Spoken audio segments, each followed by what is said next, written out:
Hello，各位大家好，我是 V。今天来开箱这盒决斗钢弹突击装甲。上次看完暴风之后，就对暴风很有好感。然后留言区有观众跟我讲说，可以按照就是有一些品质是真的不错的钢弹来开。所以呢，我们就来进行这个 C 的吴小强补完计划。那作为这个计划呢，我们第一弹就跟当年首发一样，先来开箱这一盒 MG 的决斗钢弹突击装甲。讲到决斗钢弹呢，通常大家都会想到说他的驾驶伊萨克。那其实我当年蛮讨厌他的，因为他就是前半段一直在大吼大叫，等下他后半段也是在大吼大叫。但是后来才知道说，哦，他就是个臭傲娇这样子。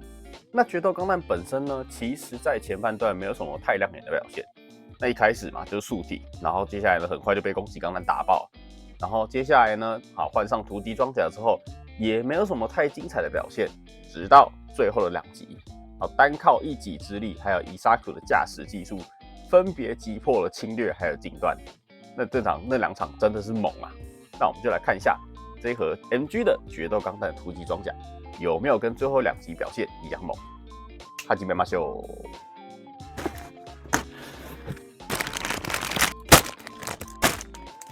版件数量14片，比想象中少。本来我想说决斗这种拥有额外装甲的机体，肯定有很大量的板件，但又想到决斗的出体很简单，好像一切又合理了起来。贴纸的部分是胶贴、转印贴跟补色贴纸，补色贴纸很小张，形状也就差不多看得出来是双眼、监视器、瞄准镜什么的。那因为骨架都是共用骨架，中间的组装过程有兴趣可以去看一下右上角暴风那集。我们直接来快速看一下骨架，由于跟暴风是使用同一个骨架，所以自然细节上就是差不多。基本上就是大同小异，那就是看外观上的细节会有些许的变化，像是肩甲，然后胸甲的部分，然后还有裙甲跟膝盖上的差异。那相信我之后组的3小强应该也差不多啦，那大概就神盾会差比较多，联动的部分也一样，那都是在大腿的位置哦。那我们就差不多介绍到这边，接下来我们就赶快将外装甲装上去 ，Go！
好的，各位，这台决斗钢弹是组装完毕了。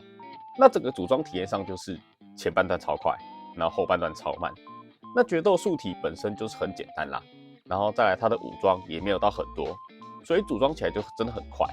那重点都是在后面的突击装甲，那零件是很多，虽然组装上是没有很困难啦，那不过步骤是变得有点繁琐。不过这也凸显出来说这款套件很优秀的地方哦。先来看一下决斗本体的外观。得益于骨架设计的优良，5小强的比例都很有保障的好看。这上次暴风就吹过一遍了，换皮后再看一次，还是觉得很赞。而且决斗身为第一支发售，在当年应该可以说有起到让人会收下接下来4小强的期待感啦。至少我个人看完暴风跟决斗后，很想收剩下3台。喷射上在素体以偏暗的色调为主，再看到背面的喷射口，都有做分色的处理，鲜艳的黄色对比上灰色系的主体，惊艳度上升不少。装甲刻线跟层次感也都很平衡，不会到太眼花缭乱，眼神也非常锐利，可以说是把动画中不够帅的部分都补齐了。更棒的是，安装突击装甲的孔洞意外的很少，主要是在胸口以及前后裙甲，在单纯素体摆设时不会看到太多孔洞，顶多是在胸口处稍微显眼，这点很加分。装上突击装甲后，稍微有那么点得天使的味道。整体印象从一个瘦弱的机体摇身变成重装型的概念，个人感觉这台是很多人魔改模型的启发。接下来谈谈大家关心的装甲松紧度问题。整体而言，绝大多数都有巧妙的卡准设计，都算稳固，安装方式也都算简单。不过有2个地方比较容易脱落，分别是前裙甲以及脚部装甲的部分。前裙甲的部分是设计上吻合度没有到很刚好，至于脚部装甲，固定方式是先装上小腿前方的装甲，再将侧面的装甲卡在前装甲的卡榫上。那因为跟腿部本身是没有任何连接卡榫，所以基本上算是用套的。那平时摆设的时候还好，但摆姿势时容易不小心滑动到就会脱落，把玩的时候偶尔会让人有点恼怒。再来看一下手掌，采用前端替换式，都是成对、握拳、开掌、持握武器跟持枪，卡榫设计都是在手指内侧，这边就有快速看过。手持武器的部分有光束枪、线性磁轨炮、2把光束剑以及盾牌。武器的切入方式都是在握柄有凹槽，可以卡进刚刚手掌的卡榫内。光束步枪的瞄准镜头盖是用卡榫卡进去开放式的凹槽中，可能会容易不见，要注意一下。线性磁轨炮设定上是被金翼端抢走，在动画中是没有使用过的，不过套件还是有给。分色上就是单一的灰色，除了瞄准镜是用辐射贴纸之外，握把呢可以稍微前后摆动调整一下角度。光束剑的特效是采用常规的粉红色，平常不使用时可以收纳在喷射背包两侧。盾牌的使用方式有2种，第一种是最简单的，直接将卡榫卡进前臂的洞中；第二种是透过盾牌机械臂的可动，然后搭配盾牌的握把，会比较符合真实实握的方式。再来看补色贴纸，跟刚刚预测的差不多，魔人的双眼，然后监视器的部分，以及各个武器的瞄准镜。那比较特别的是在突击装甲上面的导弹仓位置，至于其他地方还是有些许的补色区域，除了线性磁轨炮后方弹夹的白色之外，其他都是在突击装甲上。灰色的部分有后裙甲的散热口、喷射背包下段的喷射口，以及脚部装甲的连接杆。后段散热口下缘处需要补回去装甲原本的蓝色。至于偷胶处，还真的有。作为 NG 来说，真的不应该。其中一处是在盾牌前缘的后方，各把枪械扳机的下段，都是肉眼可见的程度。其他只是突击护甲装上之后就看不见的地方，还得是你万代，能偷就偷。接着看可动，我们就先从单纯素体部分开始看起。首先是头部，脖子处有额外的关节，因此俯仰都有很不错的水准。那前后摆动也没有问题，但侧摆的幅度却偏小了。但说旋转也是正常的水准表现。躯干的可动，因为跟之前的暴风是同一个骨架，那自然问题就会一样。弯腰幅度是很不错啊，不过在摆回去的时候，会跟后面的骨架产生干涉，因此需要将骨架稍微按压之后，才能回到正位。那后仰就几乎没有，侧摆的幅度蛮大的。那左右旋转，则是会跟前后裙甲会有所干涉。驾驶舱也可以开启，需要先将外侧的下层盖先向下搬动之后，将内侧的上层盖往外拉动之后，并且掀起，那就可以看到坐在里面的伊萨库1:100的站姿，同样也有附上。再来看手部，前后360旋转的时候，肩胛会跟光束剑的收纳处基座产生干涉，甚至是剑柄本人也会。外摆关节比起暴风，由于肩胛的造型比较能够使用，增加平举也有不小的幅度，肩胛可以向上掀起约70度。此外，在上层的骨架有意义不明的额外掀起，我猜可能是给神盾用的啦，之后再来验证看看。那旁边的手型盾造型也有可动，手部平举配合外摆关节有140度的水准，很棒。手肘弯曲2段可动，角度180度，非常的优秀。其余的根部旋转、手掌旋转以及拇指可动，这些都是正常水准的表现。腰部的前裙甲虽然偏短小，不过也是有一定的可动。后裙甲就是固定造型，侧裙甲向上掀起的角度不大，大概30度。脚部的前踢是90度，后踢也是90度，侧踢受限于侧裙甲，只有60度。根部旋转受限于骨架造型，只有大概90度的幅度。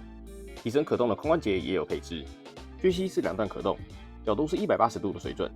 弯曲的时候可以看到膝盖内部的机械联动。脚掌的左右旋转受限于造型，所以幅度不大。那前后摆动、侧摆就有一定的可动范围。那在脚掌的关节就是跟暴风的一样，是可以上下搬动的，再向上的幅度会比较大一点。最后是喷射背包，上下的喷射口都可以旋转调整角度，光束剑柄的收纳处也可以来做旋转。接下来看一下突击护甲的安装以及带来的影响，其实都非常简单。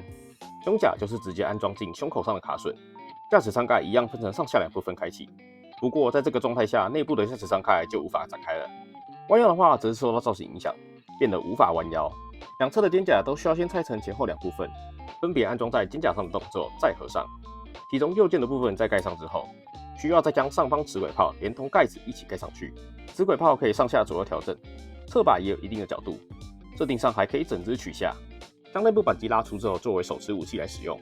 左侧的飞弹舱盖也可以开启，可动会跟后方的光束剑柄翼座产生干涉，而且右臂更加的严重，齿轨炮也会产生干涉。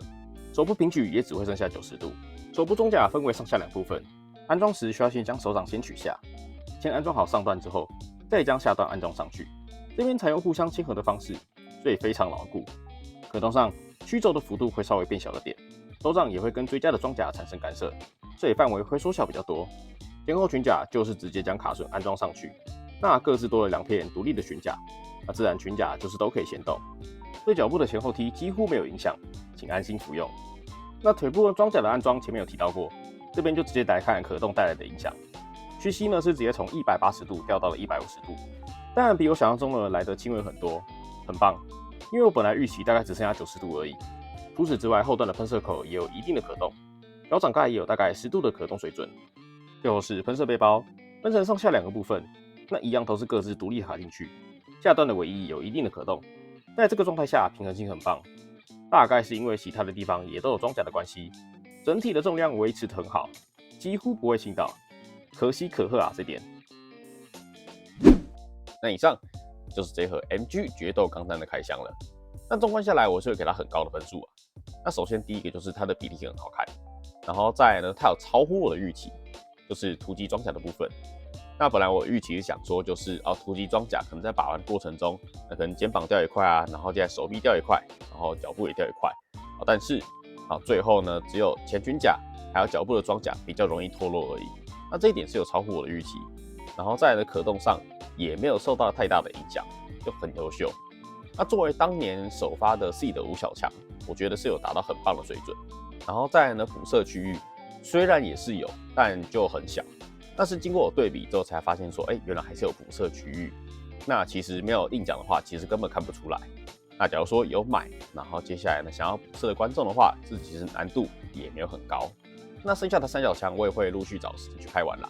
那如果说有兴趣看我开箱的观众，欢迎按赞订阅。那也可以留言告诉我说你想看到接下来3小强的顺序，那我会拿来作为参考。或是你也有组过 MG 的5小强，那可以留言告诉我你的组装体验。